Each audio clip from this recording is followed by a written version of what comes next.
તો સુરતથી મહત્વના સમાચાર સુરતમાં 3 જગ્યા પર બોમ્બ બ્લાસ્ટની ધમકી મળી સુરત કંટ્રોલ રૂમમાં અજાણ્યા શખ્સે ફોન કરી ધમકી આપી છે 3 જગ્યાએ બોમ્બ બ્લાસ્ટ કરવાની ધમકી સુરતથી આ સમાચાર સામે આવ્યા સુરત કંટ્રોલ રૂમમાં ફોન કરી અને ધમકી આપવામાં આવી રાત્રે 11:55 બોમ્બથી ઉડાવી દેવાની ધમકી આપવામાં આવી 3 જગ્યાએ બોમ્બથી ઉડાવવાની ધમકી છે ઉધના પોલીસ દ્વારા આરોપીની ધરપકડ પણ કરવામાં આવી તો 3 જગ્યાએ બોમ્બ મૂક્યા છે સુરતને બચાવવું હોય તો બચાવી લો તેવી ધમકી આપવામાં આવે છે સુરતથી મહત્વના સમાચાર અને ધમકી આપવામાં આવે છે કે જ્યાં 3 જગ્યા પર બોમ્બ મૂકવામાં આવ્યા છે બચાવવું હોય તો બચાવી લેજો આ પ્રકારની ધમકી આપવામાં આવે છે રાત્રે 11:55 બોમ્બથી ઉડાવી દેવાની ધમકી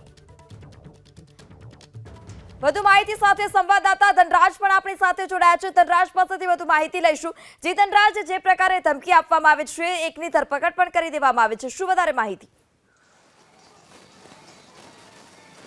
જી બિલકુલ સૌથી મોટા સમાચાર સામે આવી રહ્યા છે સુરત શહેરને 11:55 બોમ્બથી ઉડાવી દેવામાં આવશે એ પ્રમાણેની ધમકી મળતા આ ધમકી છે એ કંટ્રોલ રૂમને મળી હતી ત્યારે પોલીસ છે એ રાત્રે દોડતી થઈ ચૂકી હતી જો કે આરોપી છે તેની ધરપકડ કરી લેવામાં આવી છે આરોપીએ કંટ્રોલ રૂમમાં જણાવ્યું હતું કે 3 સ્થળ ઉપર સુરતના અલગ અલગ 3 સ્થળ ઉપર બોમ્બ પ્લાન્ટ કરવામાં આવ્યા છે અને આ બોમ્બ ગમે ત્યારે ફૂટશે એટલે સુરતને બચાવવું હોય તો તમારે બચાવી લો પોલીસ છે એ દોડતી થઈ ગઈ હતી સુરત ક્રાઇમ બ્રાન્ચથી લઈને એસઓજી પીસીબી સહિત સ્થાનિક પોલીસ છે એ પણ દોડતી થઈ ગઈ હતી આખરે આ જે શખ્સ હતો એ ઉધના વિસ્તારમાંથી પકડાઈ ગયો છે ઉધના વિસ્તારમાંથી તેને ધરપકડ કરી લેવામાં આવી છે જે પ્રમાણે માહિતી મળી રહી છે અનેક થ્રેટ અગાઉ પણ સુરત શહેરમાં આવી ચૂક્યા હતા વીઆર મોલને પણ અગાઉ જે બોમ્બથી ઉડાવી દેવાની ધમકી મળી હતી એમાં પણ તપાસ કરવામાં આવી હતી ત્યારે આ એ ફેક કોલ મળ્યો હતો કે આજે જ્યારે ઘટના જે સામે આવી છે ત્યારે સુરતના ઉધના વિસ્તારમાં આ આરોપી હોવાનું સામે આવ્યું છે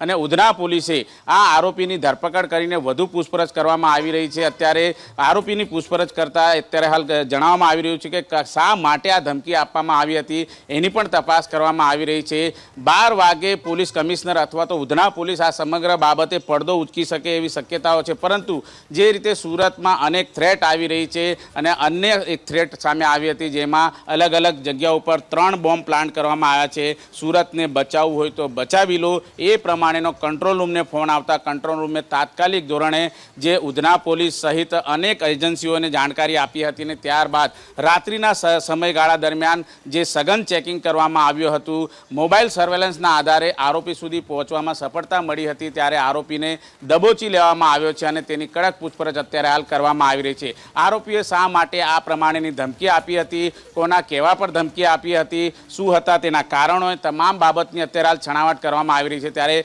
કહી શકાય કે ખૂબ જ ગંભીર બાબત છે અને આ ગંભીર બાબતને લઈને અત્યારે પોલીસે તપાસના ધમધમાટ શરૂ કર્યા છે આખરે આ આરોપી કોણ છે તેની પણ તપાસ કરવામાં આવી રહી છે તેનું બેકગ્રાઉન્ડ શું છે તેની પણ તપાસ કરવામાં આવી રહી છે મૂળ ક્યાંનો રહેવાસી છે અને શા માટે તેણે સુરતમાં આ પ્રમાણે ધમકી આપવાનું કારણ શું હતું એ બાબતને લઈને પણ તપાસના ધમધમાટ શરૂ છે કારણ કે જે રીતે થ્રેટ આવી હતી અને એ પણ બોમ્બથી ઉડાવી દેવાની થ્રેટ આવી હતી ત્યારે આ ગંભીર બાબત હતી અને ગંભીર બાબતને ધ્યાનમાં રાખીને પોલીસે ખૂબ જ બારીકાઈથી તપાસનો ધમધમાટ શરૂ કર્યો હતો જો કે કંટ્રોલ રૂમને જ્યારે ફોન કરીને જણાવ્યું હતું ત્યારે મોબાઈલ સર્વેલન્સને એક્ટિવ કરવામાં આવ્યા હતા અને ત્યારબાદ પોલીસ છે એ આરોપી સુધી પહોંચી ચૂકી હતી અને તેને દબોચી લેવામાં આવ્યો છે કહી શકાય ગંભીર ઘટના છે અને આ ગંભીર ઘટનાની અંદર પોલીસે તપાસના ધમધમાટ શરૂ કર્યા છે અન્ય કેટલા આરોપી આ સમગ્ર ઘટનાની અંદર સંડોવાયેલા છે એ બાબતને લઈને પણ અત્યારે તપાસના ધમધમાટ શરૂ થઈ ચૂક્યા છે ખૂબ જ ગંભીર બાબત છે